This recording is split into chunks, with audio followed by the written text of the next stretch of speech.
আন্তর্জাতিক রাজনীতিতে একটি খুব জনপ্রিয় প্রবাদ আছে, রাজনীতিতে কোনো স্থায়ী বন্ধু বা স্থায়ী শত্রু বলতে কিছুই নেই, আছে কেবল স্থায়ী স্বার্থ।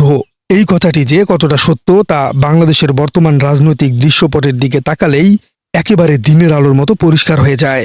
যে আমেরিকা বা যুক্তরাষ্ট্র দীর্ঘদিন ধরে বাংলাদেশের একটি নির্দিষ্ট রাজনৈতিক দলের সাথে এক ধরনের দূরত্ব বজায় রেখে চলত, যাদের নীতি নিয়ে পশ্চিমা বিশ্বে নানা রকম জল্পনা কল্পনা ছিল, আজ সেই আমেরিকার শীর্ষ কূটনীতিকরাই হাসি মুখে জামায়াতে ইসলামীর নেতাদের সাথে একই টেবিলে বসে দীর্ঘ বৈঠক করছেন।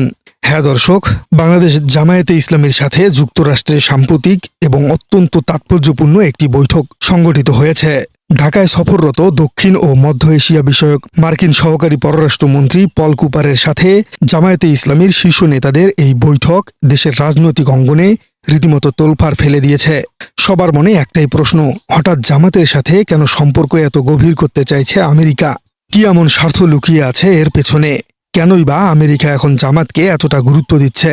আজকের এই অত্যন্ত গুরুত্বপূর্ণ এবং তাৎপর্যপূর্ণ বিশ্লেষণে আমরা এই বৈঠকের ভেতরের খবর, আমেরিকার পররাষ্ট্রনীতির হঠাৎ এই পরিবর্তন, ভূ রাজনৈতিক সমীকরণ এবং জাতীয় সংসদে জামাতের নতুন ভূমিকা নিয়ে অত্যন্ত সহজ ভাষায় চুলচেরা বিশ্লেষণ করব। মূল বিশ্লেষণে যাওয়ার আগে চলুন জেনে নেওয়া যাক কি ঘটেছিল আজকের এই বৈঠকে। সকালে রাজধানীর গুলশানে মার্কিন সহকারী প্রধানমন্ত্রী পল কুপারের সাথে জামায়াতে ইসলামীর 5 সদস্যের একটি উচ্চ পর্যায়ের প্রতিনিধি দলের অত্যন্ত গুরুত্বপূর্ণ একটি রুদ্ধদ্বার বৈঠক অনুষ্ঠিত হয়। এই বৈঠকে বেশ কিছু অত্যন্ত স্পর্শকাতর এবং গুরুত্বপূর্ণ জাতীয় ইস্যু নিয়ে আলোচনা করা হয়েছে।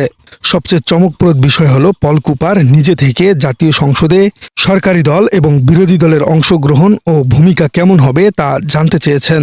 এর জবাবে জামাতের পক্ষ থেকে অত্যন্ত আত্মবিশ্বাসের সাথে জানানো হয়েছে যে আগামী সংসদে তারা একটি ভাইব্রেন্ট রোল বা অত্যন্ত সক্রিয় এবং প্রাণবন্ত ভূমিকা পালন করতে যাচ্ছে।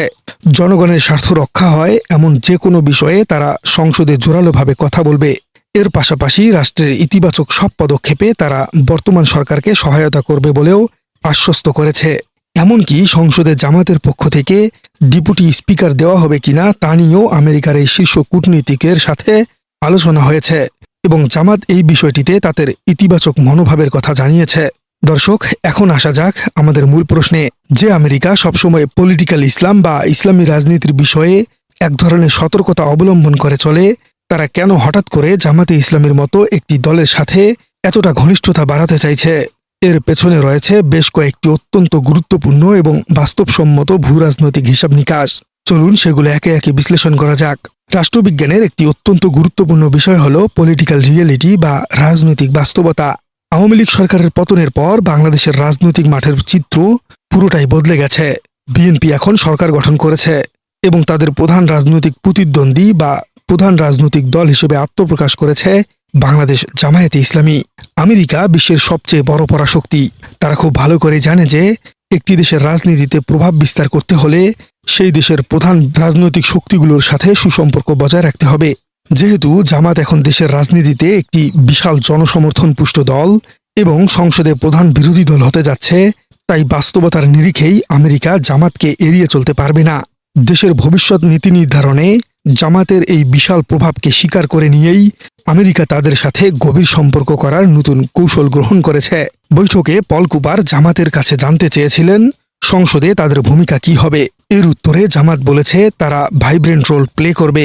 দর্শক, এই ভাইব্রেন্ট রোল কথাটির মানে আসলে কি? একটি সুস্থ গণতান্ত্রিক ব্যবস্থার সরকারের পাশাপাশি একটি অত্যন্ত শক্তিশালী বিরোধী দলের প্রয়োজন হয়, যারা সরকারের ভুল ত্রুটি ধরিয়ে দেবে, জনগণের অধিকার নিয়ে কথা বলবে এবং সরকারকে জবাবদিহিতার আওতায় আনবে। একেই বলা হয় ভাইব্রেন্ট রোল বা সক্রিয় ভূমিকা। আমেরিকা সবসময় চায় তাদের মিত্র দেশগুলোতে যেন একটি ভারসাম্যপূর্ণ গণতান্ত্রিক ব্যবস্থা থাকে, যেখানে কোনো একটি দল যেন একনায়কতন্ত্র কায়েম করতে না পারে।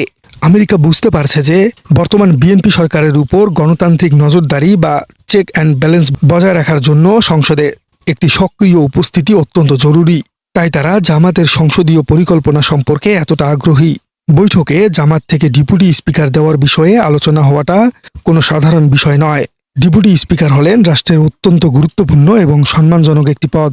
বিরোধী দল থেকে এই পদে কাউকে বসানোর মানে হলো এই দলকে রাষ্ট্রের মূলধারার গণতান্ত্রিক প্রক্রিয়ার সাথে ওতপ্রোতভাবে যুক্ত করা। আমেরিকা মূলত জানতে চেয়েছে জামাত কি কেবল রাজপথের রাজনীতিতে সীমাবদ্ধ থাকতে চায়, নাকি তারা রাষ্ট্রের গুরুত্বপূর্ণ প্রাতিষ্ঠানিক দায়িত্বগুলো নিতেও প্রস্তুত?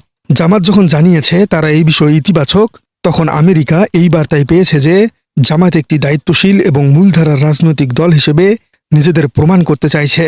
আন্তর্জাতিক সম্প্রদায়ের কাছে জামাতের এই প্রাতিষ্ঠানিক গ্রহণযোগ্যতা আমেরিকার জন্য তাদের সাথে কাজ করার আরও সহজ করে দিয়েছে। দর্শক, আন্তর্জাতিক রাজনীতির সবচেয়ে বড় খেলার নাম হল ভূরাজনীতি বা জিওপলিটিক্স। ভৌগোলিক অবস্থানের কারণে বাংলাদেশ এখন অত্যন্ত গুরুত্বপূর্ণ আমেরিকার কাছে। এশিয়া অঞ্চলে চীন এবং ভারতের মতো বিশাল দুই শক্তির প্রভাব মোকাবেলা করার জন্য আমেরিকার একটি অত্যন্ত গুরুত্বপূর্ণ কৌশল রয়েছে, যার নাম ইন্দো প্যাসিফিক স্ট্র্যাটেজি। এই কৌশল সফল করার জন্য বঙ্গোপসাগরের তীরবর্তী দেশ বাংলাদেশে একটি স্থিতিশীল রাজনৈতিক পরিবেশ আমেরিকার জন্য অত্যন্ত গুরুত্বপূর্ণ।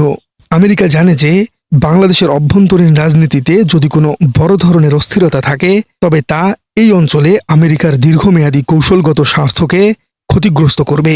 তাই তারা দেশের বর্তমান সরকার অর্থাৎ বিএনপির পাশাপাশি প্রধান বিরোধী দল জামায়াতের সাথেও একটি আস্থার সম্পর্ক তৈরি করতে চাইছে, যাতে দেশের সামগ্রিক রাজনৈতিক পরিস্থিতি শান্ত এবং স্থিতিশীল থাকে। দর্শক, একসময় পশ্চিমা বিশ্ব মনে করত যে ধর্মীয় মূল্যবোধ ভিত্তিক রাজনৈতিক দলগুলোকে ক্ষমতার বাইরে রাখলেই বুঝি উগ্রবাদ ঠেকানো যাবে। কিন্তু মধ্যপ্রাচ্য এবং অন্যান্য দেশের রাজনৈতিক ইতিহাস থেকে আমেরিকা এখন একটি নতুন শিক্ষা পেয়েছে।